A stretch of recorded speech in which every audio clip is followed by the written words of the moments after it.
Good morning everyone. So today's topic is atom as magnetic dipole or magnetic dipole moment of a revolving electron. ठीक है. So इस article में हमें prove करना है कि जो एटम है वो एज मैग्नेटिक डाइपोल एक्ट करता है.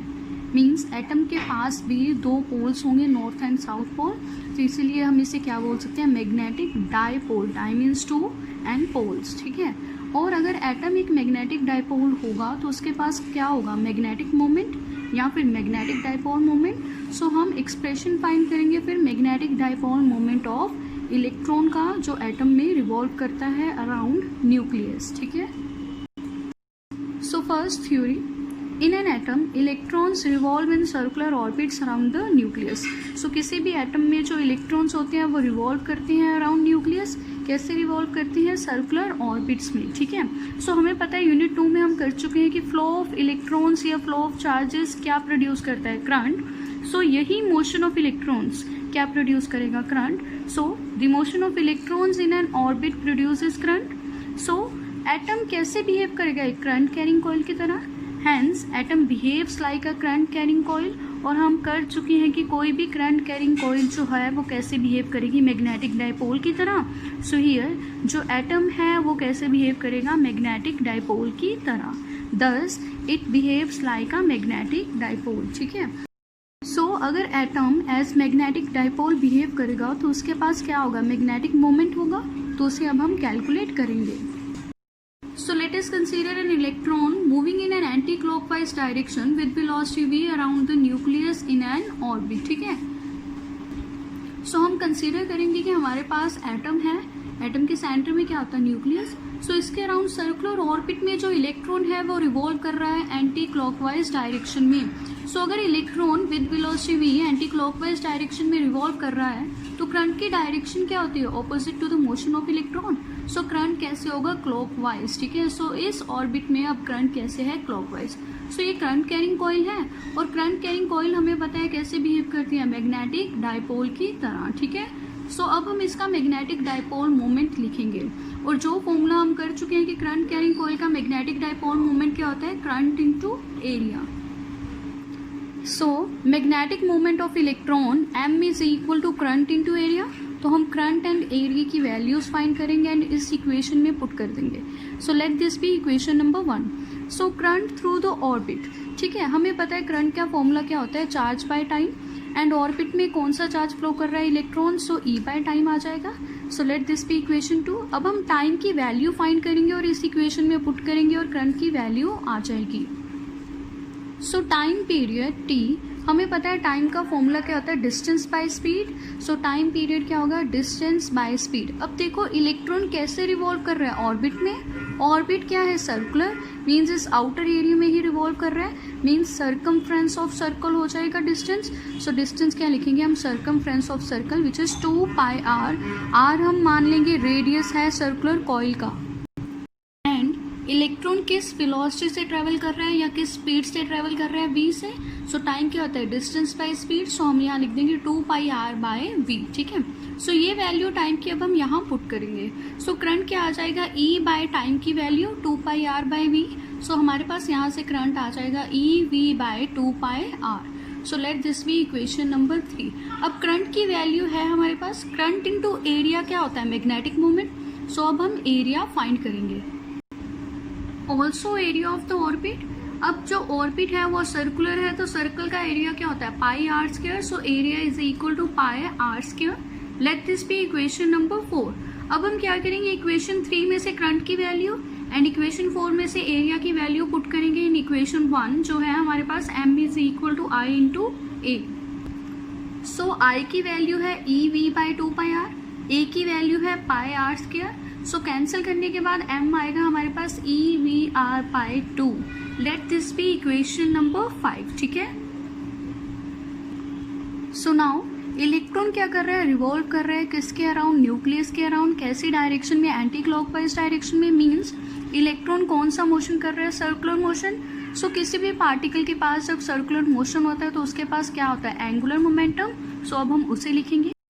As electron revolves in anti-clockwise direction, so angular momentum of electron acts perpendicular to the plane of paper in upward direction.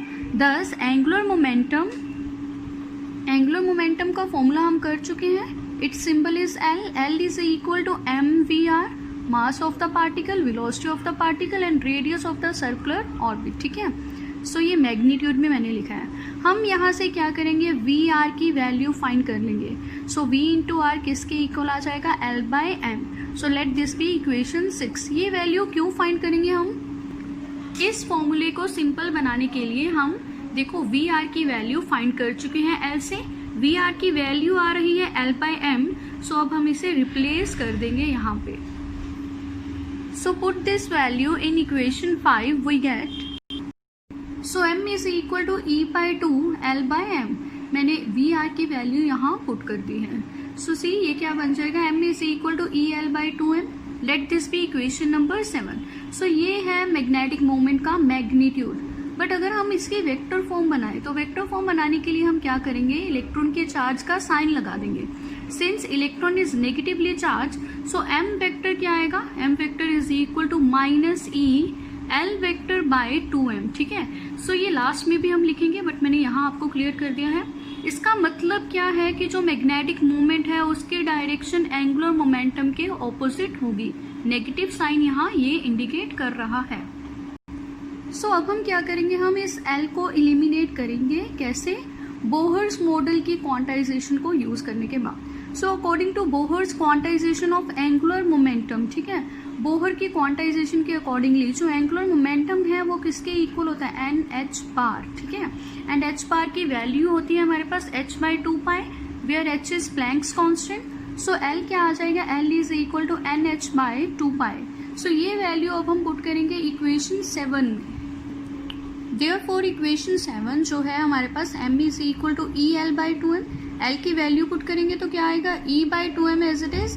L की वैल्यू है according to Bohr quantization NH by 2 pi. ठीक है, so this comes out to be m is equal to NEH by 4 pi m.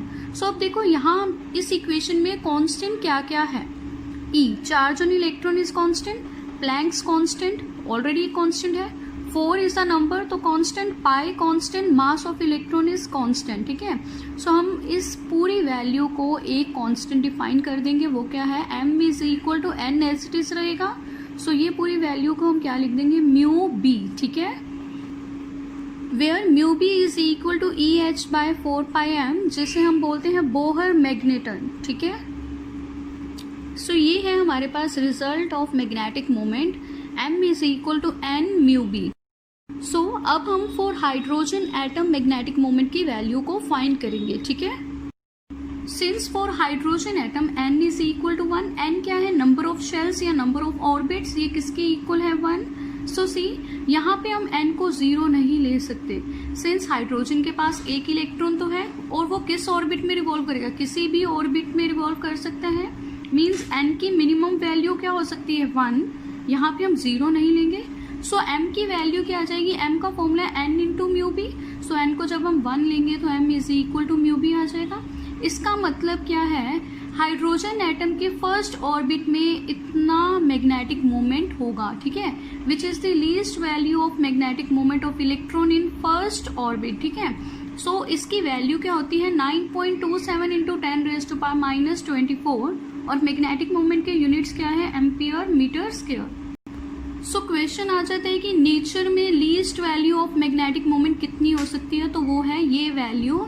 And this is for hydrogen atom और किस orbit में, first orbit में. ठीक है, magnetic moment कभी भी 0 नहीं हो सकता बिकॉज n की लीस्ट वैल्यू ही क्या है, 1.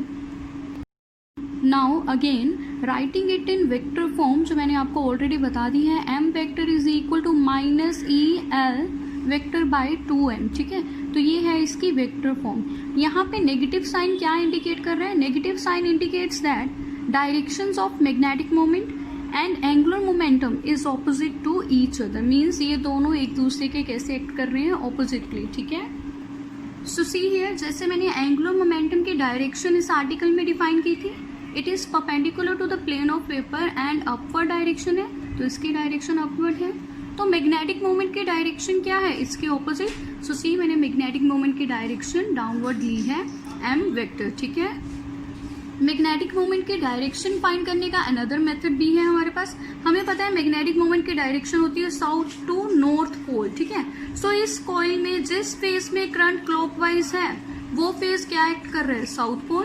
एंड इस फेस में करंट कैसे आएगा, एंटी क्लॉकवाइज, तो ये फेस क्या एक्ट करेगा, नॉर्थ पोल। सो अब क्या है डायरेक्शन, देखो साउथ टू नॉर्थ होगी, इसीलिए डायरेक्शन मैंने क्या रखी है, डाउनवर्ड, ठीक है। So this is your today's article.